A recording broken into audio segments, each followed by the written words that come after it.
स्वागत है आपका। मैं Vivek Bindra, founder and CEO बड़ा बिजनेस.com।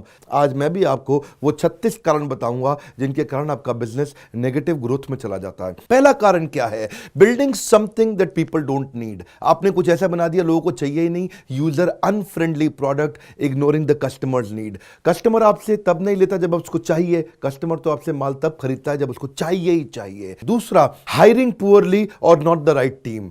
एक बात बताएं आपको, कभी कभी सस्ता आदमी ज्यादा महंगा पड़ जाता है। रॉन्ग हायर आपको डिसरप्टिव पड़ता है, नेगेटिव पड़ता है, कॉस्टली पड़ता है, बहुत परेशान करता है। तीसरा कारण, लैक ऑफ फोकस। आप बहुत सारे काम कर रहे हैं, बहुत सारे प्रोडक्ट बना रहे हैं, बहुत सारी टेरिटरी में जा रहे हैं, बहुत सारे मार्केट के अंदर जा रहे हैं, बहुत सारे काम करने का प्रयास नहीं करना चाहिए। कंप्लीट फोकस होना चाहिए, जो बिजनेस में फेलियर का बड़ा कारण बन जाता है। चौथा कारण, stuck in legal issues. Compliances और लीगल इश्यूज को पूरी तरह से फॉलो ना कर पाना।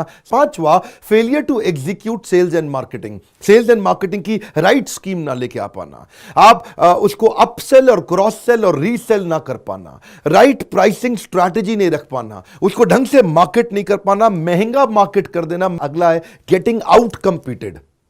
ऐसा बिजनेस मॉडल तो नहीं बना दिया कि कोई भी आए आपको आके ठोक दे, खराब कर दे, बर्बाद कर दे। नॉट ट्रैकिंग कॉम्पिटिटर्स और टू मच कॉम्पिटिशन। ऐसे बिजनेस में तो नहीं चलेगा जिसको कॉपी करना आसान है, कोई भी कर लेता है, कहीं भी कर लेता है। अगला है not having the right partners और को फाउंडर्स। कहीं गलत पार्टनर और गलत को फाउंडर तो नहीं ले लिया। जब इनके बीच में आपस में झगड़ा होता है तो टेंशन बहुत बढ़ जाता है। को फाउंडर और पार्टनर ऐसा होना चाहिए कि अगर आप फेल हो गए तो आपका साथ दे सकें और दोनों की कॉम्प्लीमेंटिंग स्ट्रेंथ होनी चाहिए। अगली गलती आप क्या करते हैं?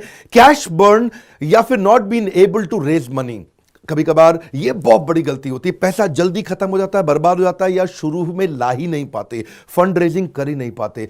पैसे की कमी से भी आपका बिजनेस बर्बाद होता है। अगली गलती, not been able to execute a pivot और not learning from your failures. क्या मतलब हुआ इसका? इंप्रूवमेंट साइकिल नहीं बिल्ड करना। अगली गलती, या फिर रेजिंग टू मच मनी, फालतू पैसा इकट्ठा करके ले आए। अगली गलती, लैक ऑफ प्लानिंग। आप बिना जर्नी को प्लान किए बिजनेस में चले जाते हैं। जर्नी को प्लान करने के लिए बिना मेंटोर के, बिना कोच गाइड ट्रेनर के जब आप बिजनेस में जाते हैं दिक्कत होती है। तो मैं प्लानिंग के साथ मेंटर, कोच, गाइड, ट्रेनर भी साथ में ही इंक्लूड करना चाहता हूं। अब अगला पॉइंट लेता हूं मैं, चेजिंग इन्वेस्टर नॉट यूजर। अच्छा, कुछ बेचारे स्टार्टअप में गलती क्या कर देते हैं, वो इन्वेस्टर के पीछे भागते हैं, यूजर को कभी समझते ही नहीं है। यूजर के लिए जो प्रोडक्ट बनाना था उसकी कभी बात ही नहीं करी, इन्वेस्टर के पीछे जिंदगी बिता दी, भागे जा रहे इन्वेस्टर मिल जाए, इन्वेस्टर मिल जाए। और अगर आपने यूजर पे फोकस किया तो इन्वेस्टर की जिंदगी में जरूरत नहीं पड़ेगी। यूजर आपको एडवांस पैसा देगा। यूजर मतलब का कस्टमर। अगला है लीडरशिप या स्ट्रैटेजी का फेलियर होना। कभी कभार स्ट्रैटेजी ठीक नहीं बना पाते, स्ट्रैटेजी की समझ नहीं है हमारे को। स्ट्रैटेजी बिजनेस में अमूमन लगभग 50 प्रकार की होती हैं। वो कौन सी 50 प्रकार की स्ट्रैटेजी है वो जानने के लिए एवरीथिंग अबाउट एंटरप्रेन्योरशिप, इसके बारे में मैं बाद में बताऊंगा। अगली गलती, आपके पार्टनर्स और अलायंसेस ही ठीक नहीं थे। जो आपके वेंडर, आपके कॉन्ट्रैक्टर, आपके इन्वेस्टर, आपके पार्टनर, अगर आपका सप्लायर कमजोर है तो आपका एंड प्रोडक्ट हमेशा ही कमजोर जाएगा। अगली गलती, डिफरेंशिएशन बिल्ड नहीं किया, नो डिफरेंशिएशन। ये बहुत इंपॉर्टेंट पॉइंट है। ये थोड़ा कॉम्पिटिटिव एडवांटेज मैं बता चुका हूं, उससे थोड़ा मिलता जुलता है। डिफरेंशिएटर का मतलब क्या हुआ? कस्टमर क्यों आपके पास आएगा। और अगली गलती क्या करते हैं आप? बिजनेस मॉडल ही ठीक नहीं बनाते। बिजनेस मॉडल, बिजनेस कौन से मॉडल पे चलेगा, मेथड और मॉडल पे बिजनेस चलता है। केएफसी कहां चले गए? केएफसी के फाउंडर, मैकडॉनल्ड्स के फाउंडर, बड़े बड़ी ऑर्गेनाइजेशंस के फाउंडर किधर हैं? पेप्सी का फाउंडर, कोका कोला का फाउंडर।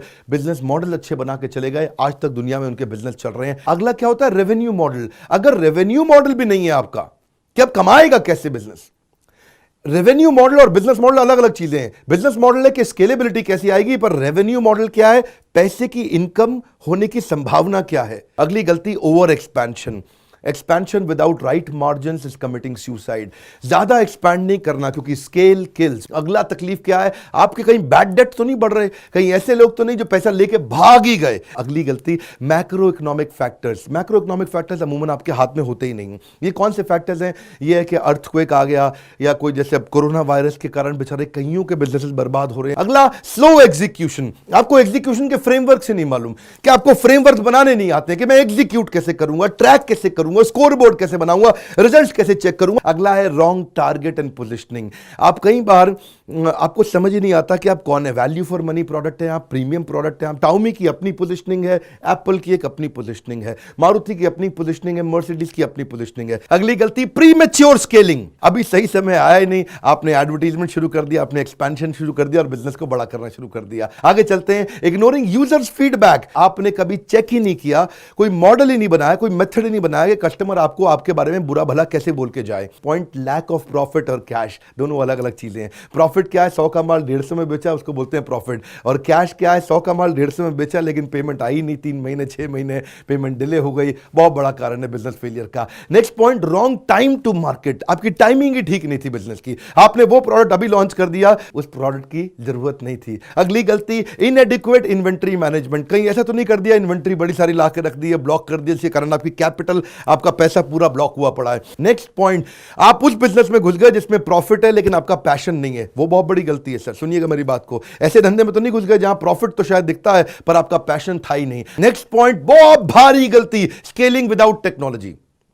बिजनेस बड़ा करने निकले थे, टेक्नोलॉजी आपने बिल्ड नहीं करी, बिना टेक्नोलॉजी के बिजनेस कभी बड़ा नहीं करते। Next point, personal use of business fund. आप लोन लेके तो आ गए लेकिन पैसा आपने अपनी गाड़ी में लगा दिया, बड़ी गाड़ी खरीदूंगा, बड़ा फार्म हाउस, बड़ा मकान। नेक्स्ट पॉइंट गलती क्या है, नो सक्सेशन प्लानिंग। आपने अपनी अगली लीडरशिप नहीं तैयार करी, अपनी अगली टीम नहीं तैयार करी। Next point, failure to identify opportunity gap. आप ऐसे बिजनेस में तो नहीं चले गए जहां पे आप अपॉर्चुनिटी गैप ही नहीं समझ पाए। नेक्स्ट पॉइंट क्या है, बैड प्रोडक्ट एक्सपीरियंस। ऐसे तो नहीं कर रहे कि कस्टमर जो प्रोडक्ट ले रहा है वो लेके तो जाता है लेकिन वापस लौट के नहीं आता। ये वाली गलती थोड़ी फर्क है। ये क्या है, अनट्रेन्ड और डिसहार्मोनियस टीम मेंबर। आप टीम लेके तो आ गए पर अपनी बदलती ऑर्गेनाइजेशन के हिसाब से आप उनको ट्रेन नहीं कर पा रहे या उनके आपस के झगड़ों को सुलझा नहीं पा रहे।